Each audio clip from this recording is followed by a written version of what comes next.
Last spring, I made a video about health in Ipswich, and in that video, I talked about the Health Index score. This is a numerical score that indicates the overall health of an area in England. It includes metrics like health, disability, well-being, and local environment. The higher the score, the better the health of the local area.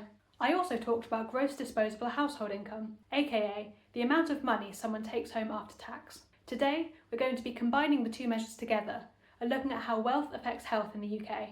Just a preface, I understand that gross disposable income isn't the only way of measuring wealth, and I'd also like to state that these averages are figures for entire administrative districts. There will of course be variation between individuals within them. Anyway, let's get started.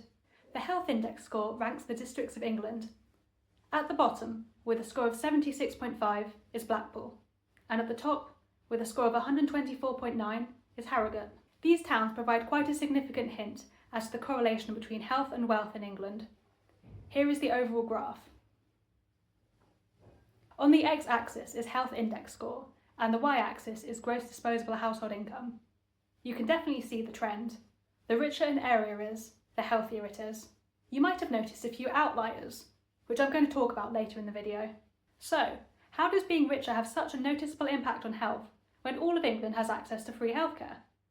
Well, there are 4 theories that explain the correlation between wealth and health: Materialist Arguments, Psychosocial Mechanisms, Behavioral Factors, and Reverse Causation.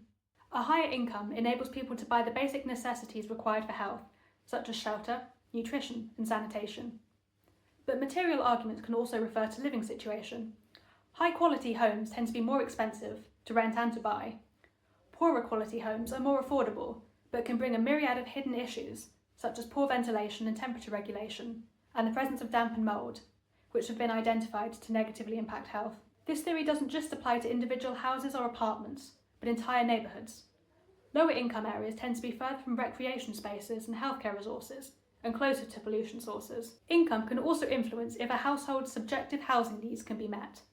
For example, larger families are likely to need a bigger, and therefore more expensive, house. A lack of space can reduce a sense of privacy and personal control, leading to strains on household relationships and increased stress. And of course, money influences the ability to pay for healthcare.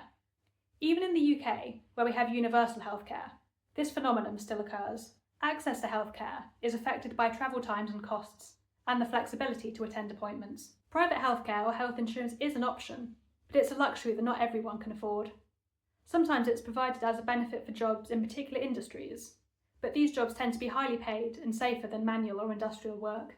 Psychosocial mechanisms refer to how a person's social environment can make them feel. Living on a low income is stressful. You're worrying about paying rent and bills, or where your next meal is coming from. A poorly paid job often requires picking up extra shifts, leading to tiredness and a poor work-life balance.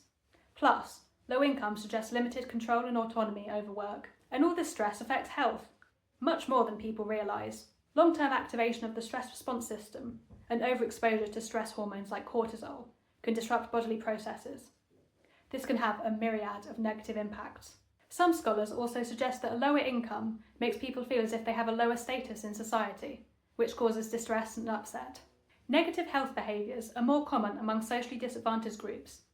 Firstly, healthy behaviours are often expensive. Healthy diets are more costly than unhealthy ones.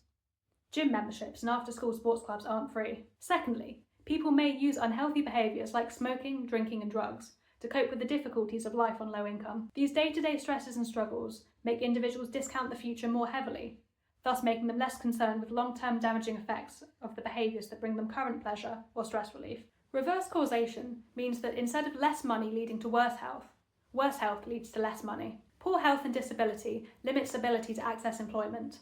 Individuals may be completely unable to work, thus never entering the workforce, or need to retire early. Alternatively, they may need to take less strenuous roles or work part-time, thus capping their potential income. Plus, disabled people often face bias during recruitment processes, and many workplaces won't or can't provide suitable accommodations.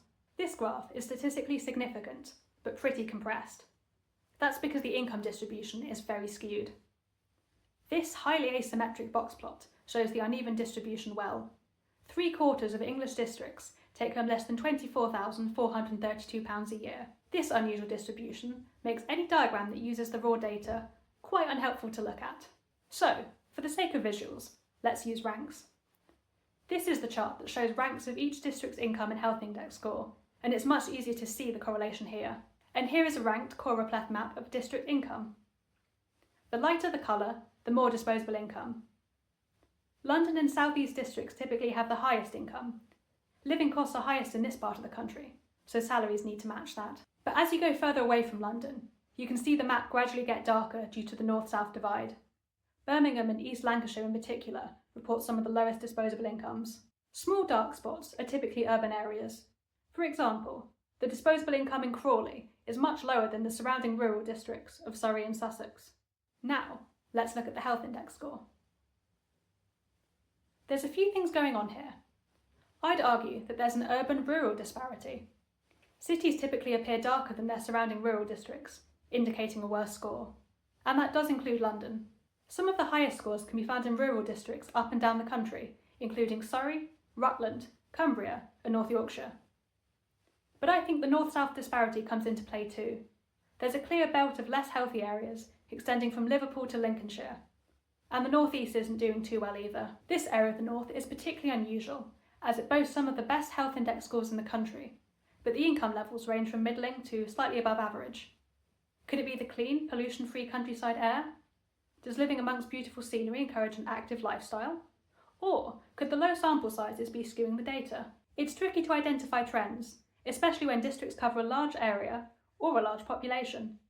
There's a lot of diversity in health, wealth and local area that's lumped in together. I'm also aware of postcode lotteries in NHS treatment, which refers to unequal access to healthcare in different regions of the country. If anyone has any further interpretations or insights about health and healthcare in your local area, please let me know in the comments. I'd be really interested to hear about it. So, back to the outliers. The highest earning English districts are not the healthiest. These major outliers are Kensington and Chelsea, Westminster, and Camden. I theorised that the stress of high-paid jobs in the financial sector could contribute to the district's surprisingly low scores. After trawling through the data, I noticed that personal well-being and mental health in those areas were below average, but so was quality of the local environment. These three boroughs cover a large portion of central London, which is a major city and global tourism hotspot. And with that comes noise, busyness, pollution, and a high crime rate. Thank you for watching. If you enjoyed this video, please subscribe for more science and geography content.